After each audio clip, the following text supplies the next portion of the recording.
अब इस आग में कई लोग जलेंगे।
देख के नहीं चल सकता क्या?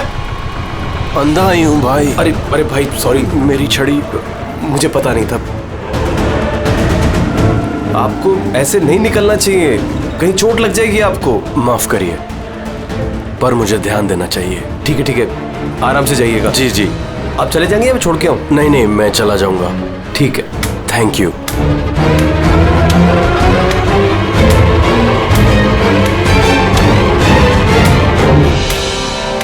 क्या हो गया यार, ये इतना दर्द क्यों हो रहा है?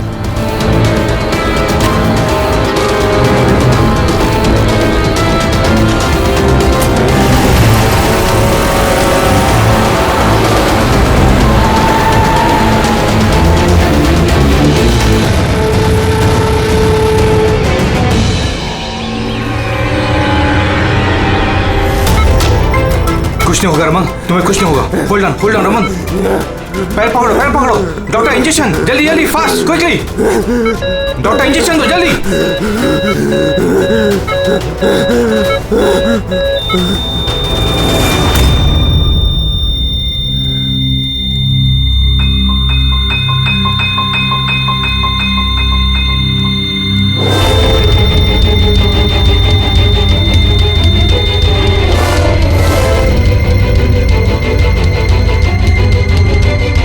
Oh my God, he's dead.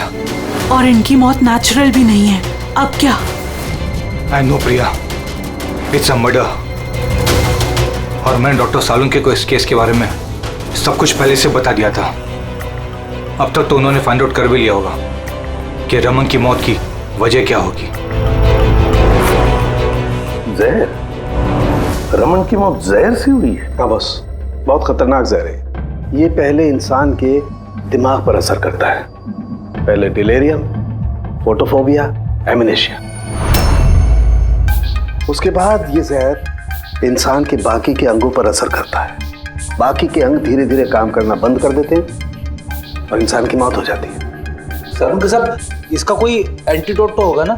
हर जहर का एंटीडोट होता है रेडी, लेकिन उसके लिए हमें उस जहर के बारे में पूरी जानकारी होनी चाहिए। बस ये जहर आसानी से पकड़ में नहीं आता है। मुझे भी बहुत सारे टेस्ट करने पड़े इसे ढूंढने के लिए।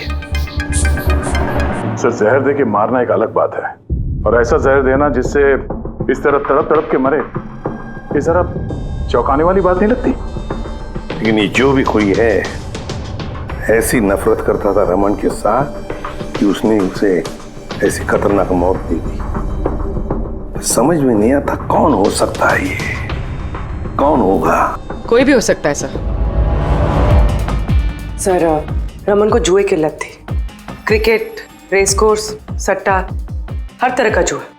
और इसी चक्कर में वो 5 करोड़ के कर्जे में था। 5 करोड़? 5 करोड़? हाँ सर, उसको धमकी भरे मैसेजेस भी आए थे। उसके फोन रिकॉर्ड्स में ऐसे कई सारे मैसेजेस हैं जो उसको बुकीज और सट्टेबाजों ने भेजे। ये देखिए सर, हो सकता है इन्हीं में से किसी की धमकी सच साबित हो गई होगी। पता नहीं, पर जिस तरह से इसको मारा है सर, लगता तो नहीं है किसी बुकी का काम है। फिर भी इन्हें बुलाना तो पड़ेगा, शायद कुछ पता चल जाए। हाँ। Hello ACP Pradyuman. अच्छा ठीक है।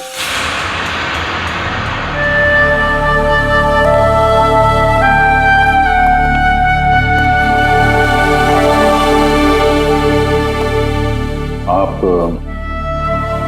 रमन का चचेरा भाई हितेन।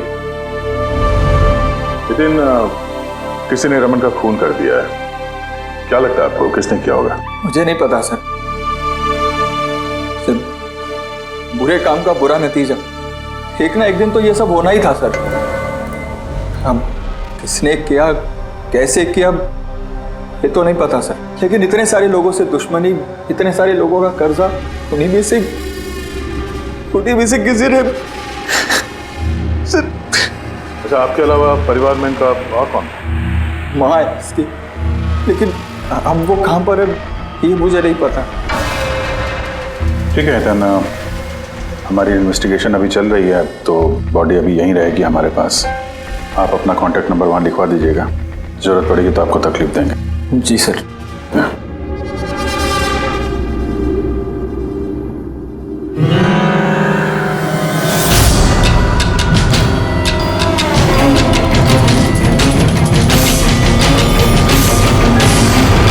लगता उतना दुखी है नहीं जितना ही दिखा रहा है।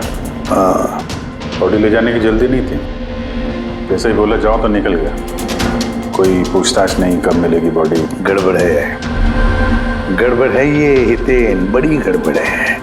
ऐसे लग रहा था जिसे ये बात पक्की करने आया था कि रमन मरा है या नहीं।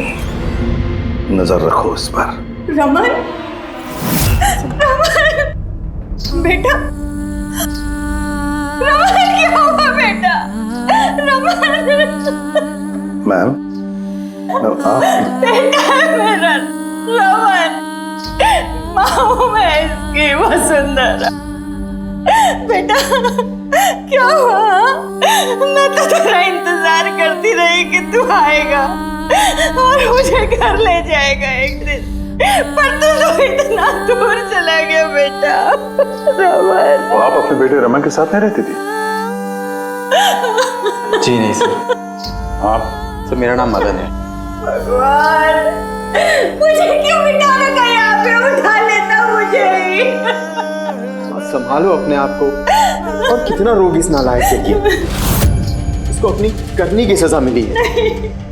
नहीं बेटा, ऐसा मत कहो। चाहे जैसा भी था, बेटा था मेरा। क्यों, ऐसा क्या किया था इसने इनके साथ? इन्हें अपने ही घर से बाहर निकाल दिया, सड़क पर छोड़ दिया अकेले। ऐसा क्यों? बोला माँ बहुत कर्जा है, घर बेचना पड़ेगा और मेरा खर्चा भी नहीं उठा सकता, इसीलिए मुझे छोड़ दिया। और फिर क्या करती सर, ठीक से दिखाई नहीं देता, कहाँ जाती मैं? पड़ी रही फुटपाथ पे, भूखी प्यासी, बेघर बेसहारा। फिर शायद भगवान को दया आ गई और उसने उस फरिश्ते को भेज दिया। उसका चेहरा तो नहीं देखा मैंने, लेकिन उसने मुझे अपने साथ चलने के लिए कहा और मैं चली गई। एक बड़ा आदमी मुझे इसके पास ले गया। सर दरअसल मेरी एक संस्था है, संयुक्त वृद्धाश्रम। हम वहाँ पर कोशिश करते हैं कि इन जैसे बुजुर्गों को घर जैसा प्यार और सम्मान मिल सके।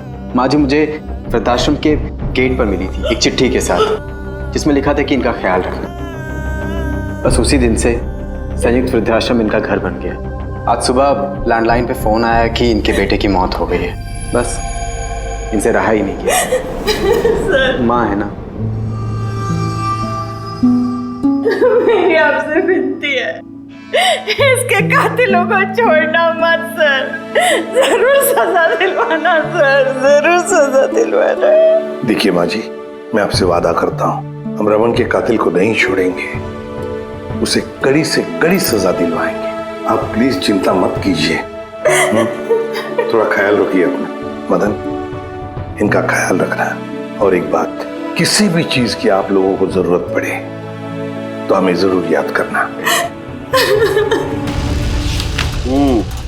कमाल है तारिका। हॉस्पिटल के डॉक्टर्स की रिपोर्ट के हिसाब से इसकी जांघ पर ये जो निशान है ना, ये या तो किसी एलर्जी का है या फिर किसी जहरीले कीड़े मकोड़े के डंक का निशान है।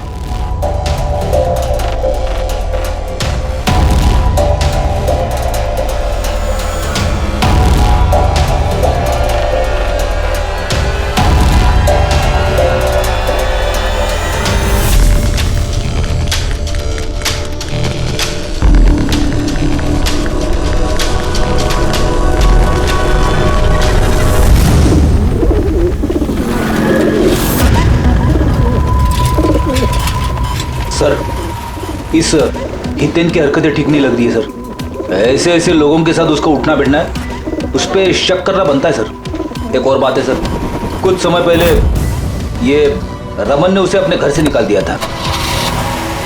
अब रमन के मरने के बाद वो उसकी प्रॉपर्टी हड़प करने की कोशिश कर रहा है सर।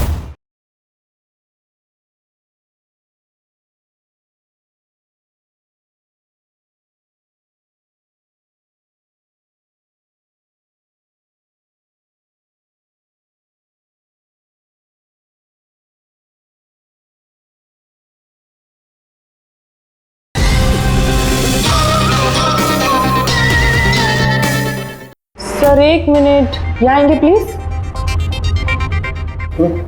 सर इसके स्किन पे ना मुझे कुछ ये अजीब सा दिख रहा है।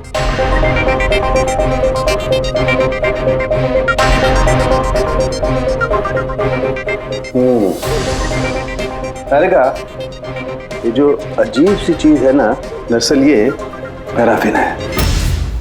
पैराफिन? मोम। अरे तो इसका मतलब वो जहर इसके थाई में नहीं इंजेक्ट किया गया? किया गया। वो जहर इसकी थाई में ही इंजेक्ट किया। तो फिर ये मोम कहाँ से आया? मोम कहाँ से आया? तारिका, यहाँ से खूनी ने जहर इंजेक्ट किया। दरअसल ये जहर मोम से, पैराफिन से कोटेड था, इसीलिए इसकी इस चमड़ी पर भी और इसके खून में भी हमें पैराफिन मिला है। क्योंकि खूनी नहीं चाहता था कि ये जहर तुरंत इसके शरीर में जाकर के असर दिखाए, इसलिए उसने इसे कोट कर दिया। और ये जो जहर है एस्कोमाइन, ये एक बायो पॉइजन है, जैविक जहर। खूनी ने इसे मोम से कोट किया, इसके शरीर में इंजेक्ट किया और फिर इसके शरीर की गर्मी से मोम पिघलने लगा और वो जहर इसके खून में मिलकर के अपना असर दिखाने लगा। मतलब ये जहर किसी लिक्विड फॉर्म में नहीं बल्कि पैलेट यानी छोटी गोली के फॉर्म में इसके शरीर में डाला गया है। एग्जैक्टली।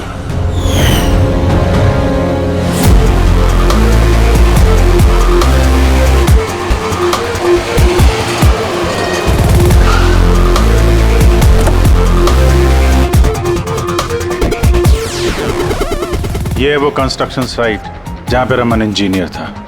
उसके कोलीग बता रहे थे कि यहाँ से निकलने के बाद उसको कुछ पैर में तकलीफ हुई है। लेकिन यहाँ पे जो वर्कर्स काम करते हैं उन लोगों ने बताया कि जब तक वो कंस्ट्रक्शन साइट में था तब तक तो वो ठीक था। इसका मतलब जो भी हुआ कंस्ट्रक्शन साइट से बाहर आने के बाद हुआ, तो यहीं पे हुआ होगा।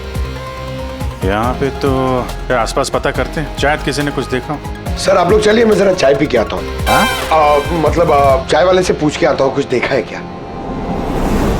अभिजीत, ये बच्ची कंस्ट्रक्शन साइट के सामने अखबार बेच रही है, पूछते हैं उससे।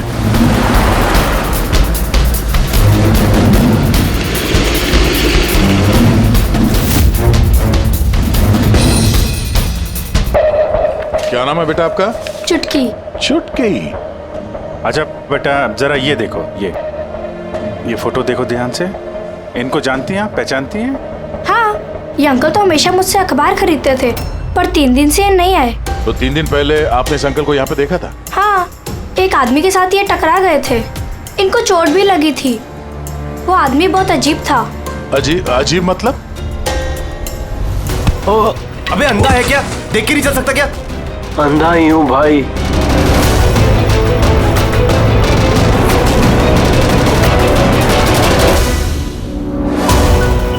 क्या हो गया यार?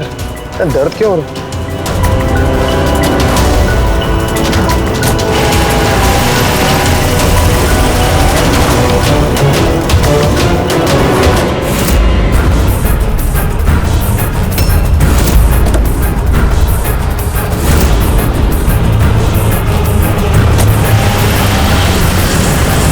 तो अंधा नहीं था और उसी ने हमला किया रमन पे। अच्छा बेटा, आप वो जो अंकल थे उनको पहचान सकते हो? देखा था आपने उनको ठीक से? नहीं। अच्छा, वो कार का नंबर देखा आपने? नहीं अंकल, वो अंकल को कार चलाते देख मैं एकदम चौंक गई थी, इसलिए कार का नंबर याद नहीं है। पर क्या बात है अंकल, इंजीनियर अंकल ठीक तो है ना? नहीं बेटा, उन्हें कुछ नहीं हुआ। वो अभी किसी दूसरे कंस्ट्रक्शन साइट पे चले गए। अब वो यहाँ पर नहीं आएंगे। Thank you. हैं आप इस समय अखबार बेच रही हो, स्कूल नहीं जाती आप?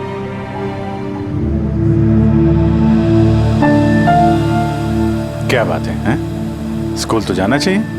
आप कितनी इंटेलिजेंट लड़की हो। एक्चुअली हर बच्चे को स्कूल जाना चाहिए और आपको भी जाना चाहिए। पर स्कूल जाने के लिए बहुत सारे पैसे चाहिए ना अंकल, मेरे पास पैसे नहीं है। बेटा, अगर आपको पैसे ना देना पड़े तो आप स्कूल जाएंगी? हाँ अंकल, जरूर जाऊंगी, मुझे पढ़ना है।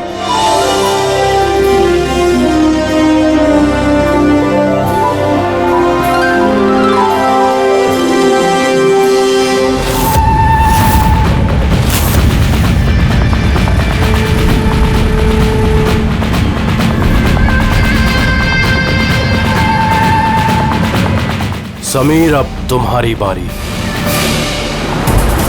हाँ बोलो। हाँ यार, तुम्हें एक बार में समझ में नहीं आता है। देखो, मैंने तुम्हें पहले भी कह दिया है कि तुम कुछ भी कर लो, मैं इस खंडहर के लिए एक कौड़ी भी खर्च नहीं करने वाला।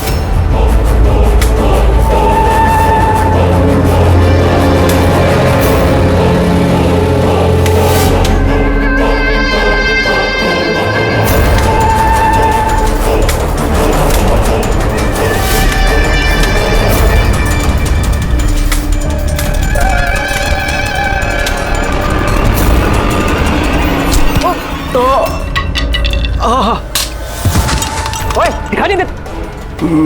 मेरी छड़ी। Sorry, I am sorry. मेरी छड़ी। I am sorry. अब आपको कहीं लगी तो नहीं?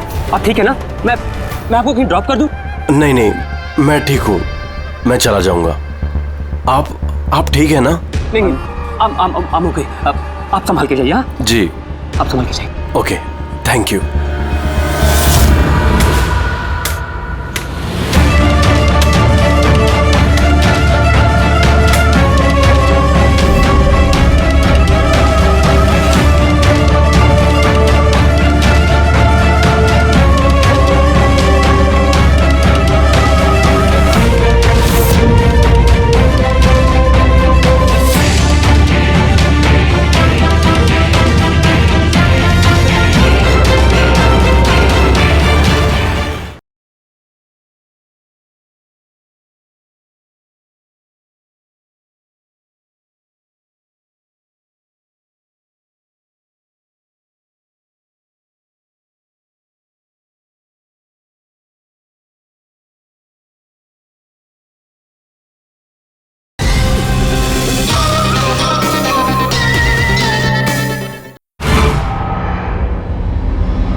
हाँ सालुंखे, क्या पता चला?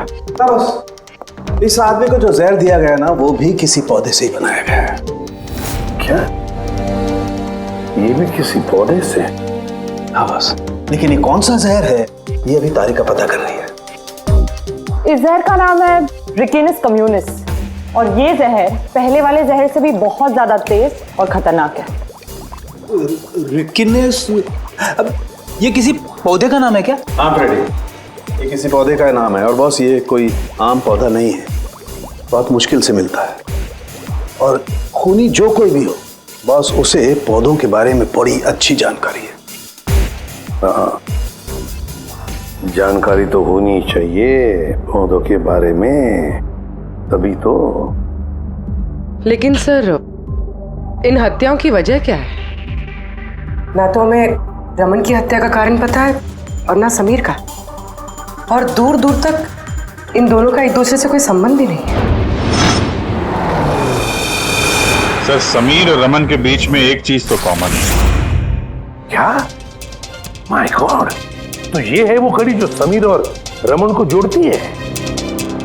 तो क्या दोनों ने एक ही गलती की? जी सर, रमन की तरह समीर ने भी अपने बूढ़े और कैंसर पेशेंट पिता को घर से निकाल दिया था।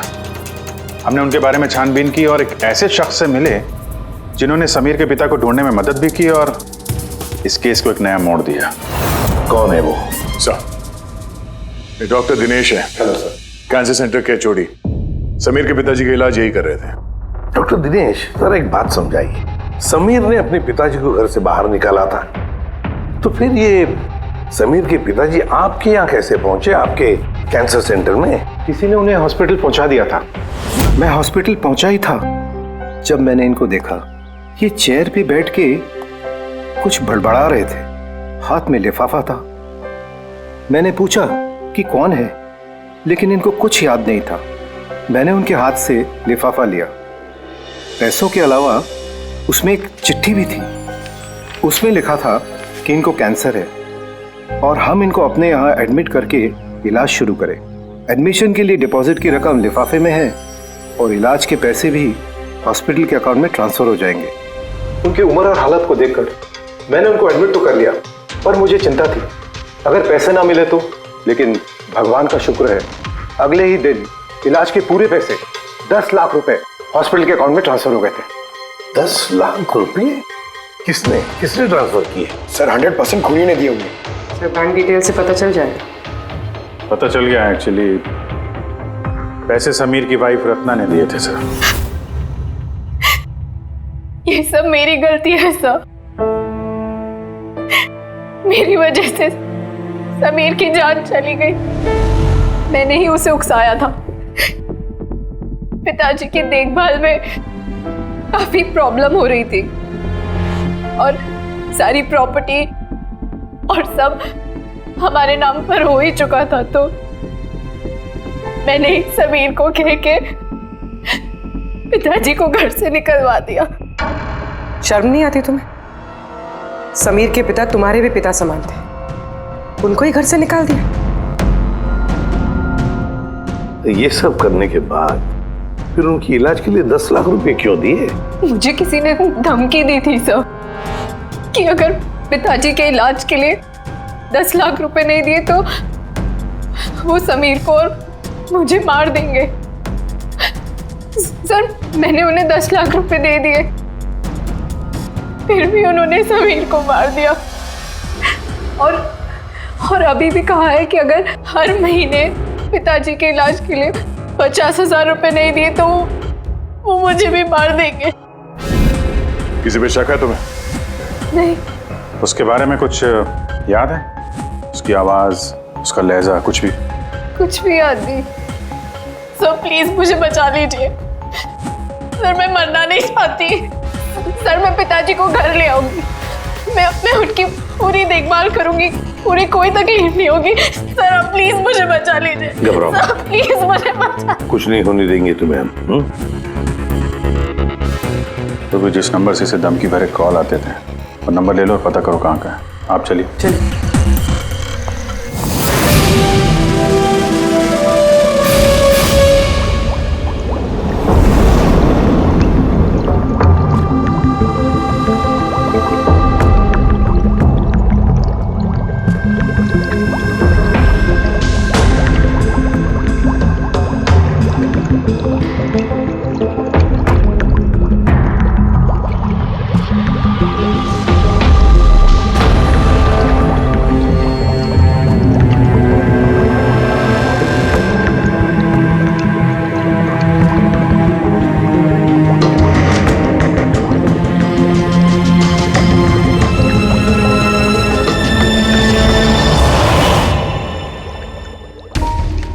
इतने सारे एंटीडोट्स बना लिए, लेकिन इसकी क्या गारंटी है कि खूनी इन्हीं में से किसी जहर का इस्तेमाल करेगा?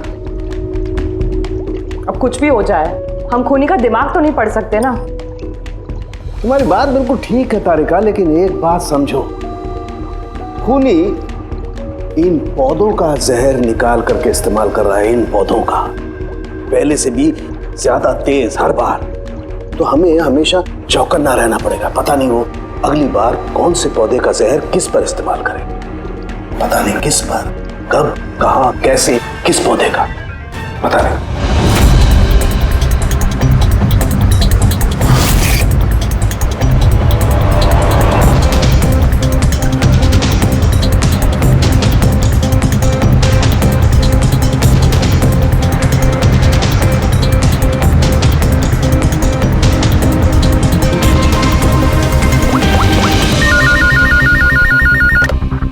हेलो। हाँ पूर्वी बताओ। सर वो फोन बूथ जहाँ से कातिल ने रत्ना को धमकी भरे कॉल्स किए थे, वो ये भाईंदर रेलवे स्टेशन के पास है। Bhayandar railway station? वहाँ तो बहुत भीड़ भाड़ रहती है। जाहिर सी बात है उसने ब्लाइंड मैन के भेस में तो किया नहीं होगा, बड़ा मुश्किल है पता लगाना। सर किसी को कुछ पता तो नहीं है, लेकिन एक खास बात यह है कि ये कॉल्स सुबह 11 से 12 के बीच किए गए हैं और रेलवे स्टेशन के पास एक बस स्टैंड भी है जहाँ से बस जाती है पुणे। बस स्टैंड भी पास में ही है, तो ट्रेन से भी जा सकता है और बस से भी। चलो कोई बात नहीं, देखते हैं। भाईंदर, इसका मतलब कि खूनी मुंबई से ही है और सिर्फ समीर का खून करने के लिए पुणे गया था। तो पुणे वो ट्रेन से गया होगा या फिर बस से या फिर कोई प्राइवेट गाड़ी या फिर खुद की गाड़ी से। वही तो सर, खूनी को पता था कि हम लोग रत्ना तक पहुंच जाएंगे, पर ये कॉल वाली बात खुलेगी, इसलिए वो हमें गुमराह कर रहा है सर। खेल खेल रहा है हमारे साथ। हाँ, खेल खेल रहा है। अगर सर हम लोग खूनी तक पहुंचेंगे कैसे? हमारे पास उसके खिलाफ तो कोई इंफॉर्मेशन है ही नहीं, और हमें यह भी नहीं पता है कि उसका अगला शिकार कौन होने वाला है।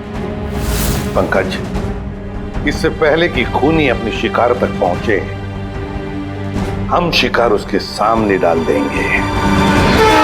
ये घटना आज सुबह 10 बजे की है। मुंबई के गोरेगांव रेलवे स्टेशन पर एक बुजुर्ग ने रेल के नीचे आकर अपनी जान देने की कोशिश की। वहां मौजूद लोगों ने उन्हें बचा लिया। आइए जानते हैं कि आखिर वो क्या वजह है जिसने एक बुजुर्ग को ये करने पर मजबूर कर दिया। क्यों पकड़ के रखा हुआ? छोड़ दो मुझे, मैं नहीं जीना चाहता हूँ। क्या करूँगा मैं जी करके? लेकिन आपके साथ हुआ क्या है? आखिर आप क्यों मरना चाहते हैं? क्या हुआ? मेरे साथ क्या हुआ? मुझे मेरे इकलौते बेटे ने घर से बाहर निकाल दिया, अकेले करके। मैंने अपने बच्चे को इतने प्यार से पाला पोसा और उसने मुझे घर से बाहर निकाल दिया। ये तो बड़े दुख की बात है। आखिर क्या हो गया हमारी आजकल की पीढ़ी को? आपका बेटा करता क्या है? क्या करता है? स्कूल जाता है। टीचर है? नहीं, पढ़ता है, स्कूल में पढ़ता है। अभी 8 साल का ही तो है। जी क्या कहा आपने? क्या कहा मैंने? आपका बेटा कितने साल का है? कितने साल का है? आपने कहा 8 साल का है। मेरा बेटा 8 साल का है, उसने मुझे घर से बाहर निकाल दिया। मैं मर जाऊंगा। सुना आपने? इनका दावा है कि इनके 8 साल के बेटे ने इनको घर से बाहर निकाल दिया। आखिर क्या वजह है? कौन है ये 8 साल का बच्चा? रेल की पटरी पर जान देने की कोशिश करने वाले बुजुर्ग के 8 साल के बेटे का पता चल गया है। वो दरअसल 33 साल का सॉफ्टवेयर इंजीनियर है। बुजुर्ग की दिमागी हालत ठीक नहीं है, इसलिए अब भी वो उसे 8 साल का बच्चा ही समझते हैं। उनका बेटा अमेरिका में रहता है और उसने उन्हें घर से बाहर निकाल दिया है। उसके बाद ही बुजुर्ग ने अपनी जान देने की कोशिश की। आइए उनके बेटे से ही पूछते कि उन्होंने आखिर ऐसा क्यों किया।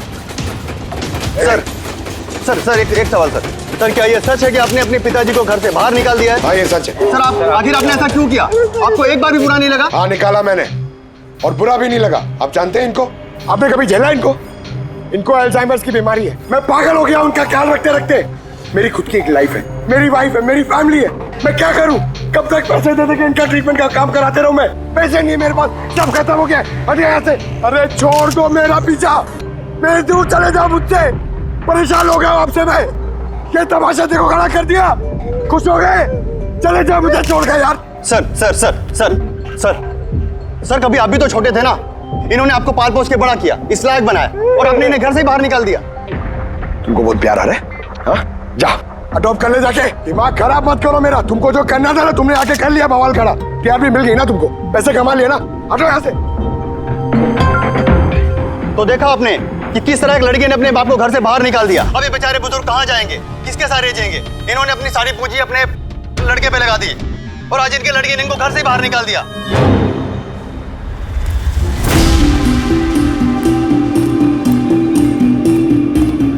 बड़े बच्चे गुब्बारे गुब्बारे ले लो जल्दी। गुब्बारे वाला गुब्बारे ले लो।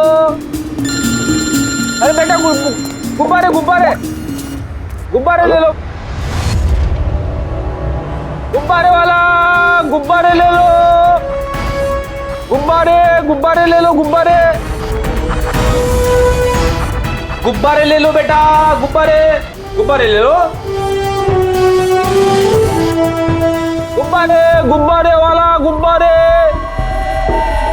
गुब्बारे ले लो।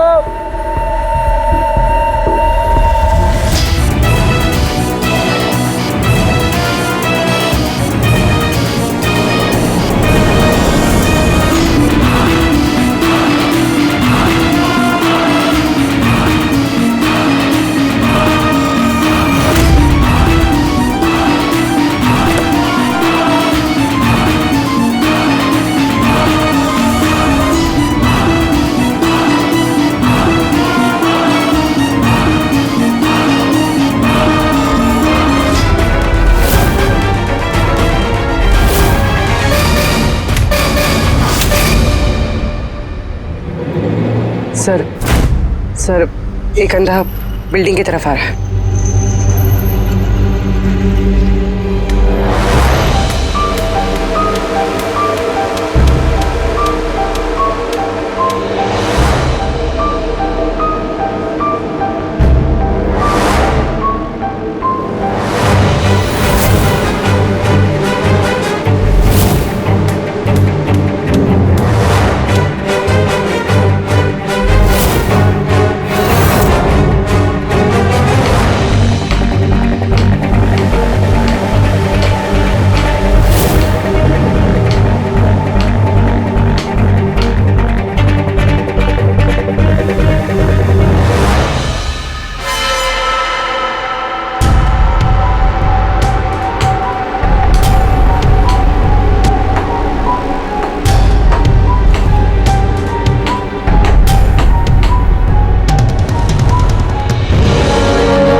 इतने सारे लोग?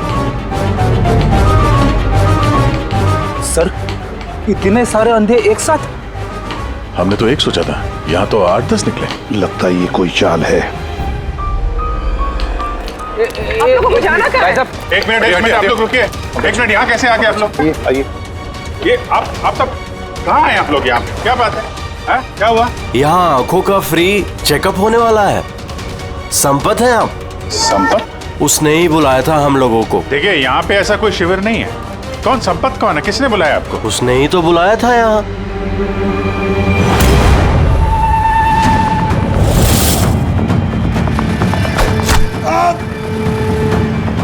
पंकज पंकज पंकज क्या हुआ? पंकज वो रहा।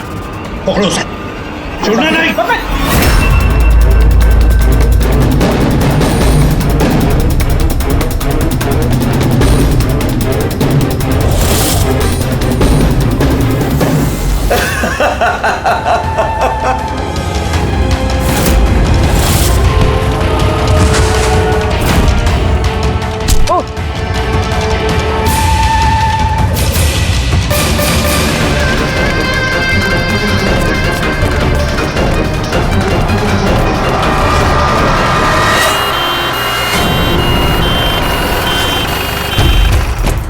आजा जल्दी आजा।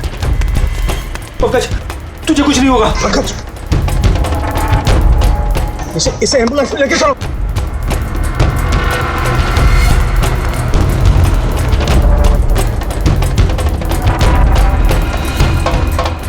पंकज, पंकज, तुझे कुछ नहीं होगा। पंकज, तारिका, ये लो, इससे जहर का पता करो। अगर जहर का पता नहीं चला तो हम एंटीडोट नहीं दे पाएंगे। सुन रहे हो तुम? सुना नहीं है पंकज, आंखें बंद मत होने देना। आदिश, हमारे पास इसका एंटीडोट हो, वरना हमें इसे हॉस्पिटल ले जाना पड़ेगा।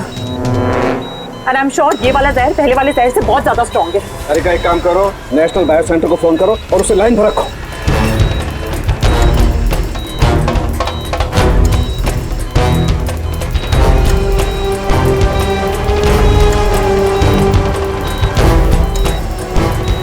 Pankaj, don't worry, Pankaj.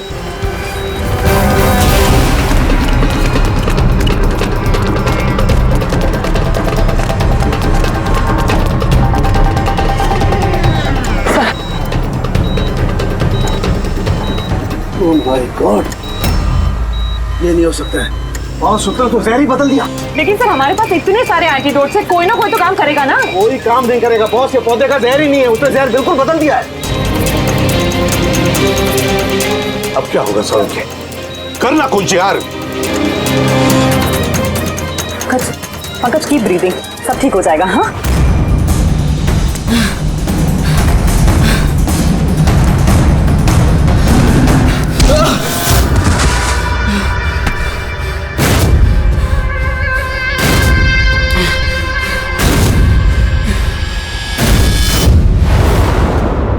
Sir, मेरा नाम मदन है। तुमने क्या ये सब? क्यों पड़े हो मेरे पीछे? मैंने जो किया सही किया। लोगों की जान लेना सही है? मैंने सिर्फ बुरे लोगों को सजा दी है सर।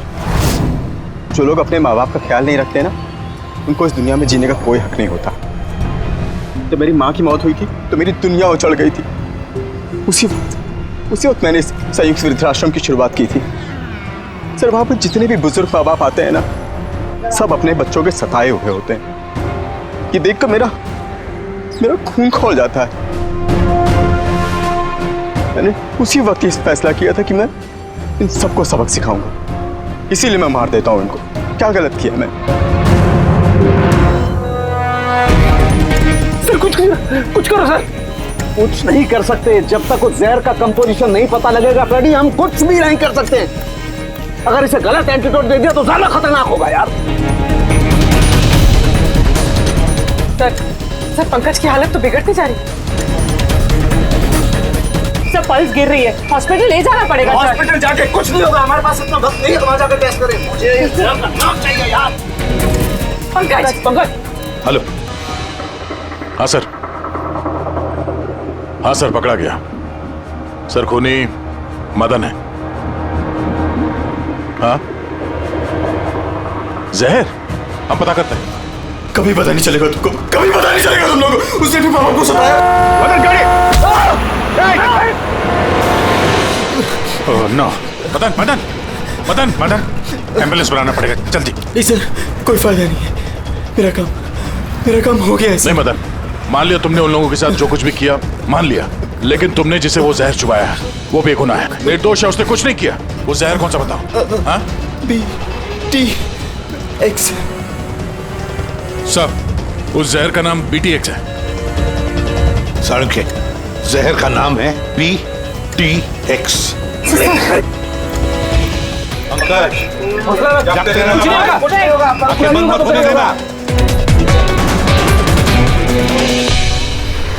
मदन, बस हो गया, you'll be all right। बस अब पंकज को कुछ नहीं हो सकता है, कुछ भी नहीं। Welcome my boy. घबराओ मत, कुछ नहीं होगा तुम्हें। तुम आदमी अच्छे थे मदन, लेकिन तुमने जो किया वो सही नहीं था। ये तो चला गया अभिजीत, पर चाहे कुछ भी हो जाए, इसका वो वृद्धाश्रम बंद नहीं होने देंगे।